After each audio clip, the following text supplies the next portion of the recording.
आज धुळोबाच्या पावन स्पर्शाने पावन झालेल्या या धुळदेव गावामध्ये सालाबादप्रमाणे आणि पालखी सोहळा म्हणजेच दिंड्या विठुरायाच्या भेटीला जात असताना रस्त्यामध्ये हे एक छोटंसं गाव लागतं. ते गाव म्हणजे धुळदेव आणि या गावामध्ये अनेक दिंड्या दुपारच्या जेवणासाठी किंवा थांबत असतात.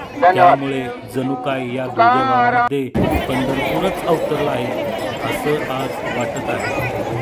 आणि याच सोहळा आज आमच्या धुळदेवकरांनी जवळून पाहिला आहे.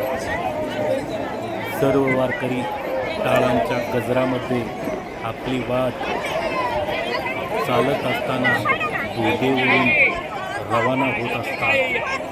यांना सर्वजण भेटीसाठी धुळदेव गावामध्ये अनेक वारकरी तसेच भाविक या धुळदेव गावामध्ये येत असतात. जणू काही यात्रेचा उत्सव असल्यासारखं आज धुळदेव गजबजल्यासारखं वाटतं. माऊली रामकृष्ण हरी.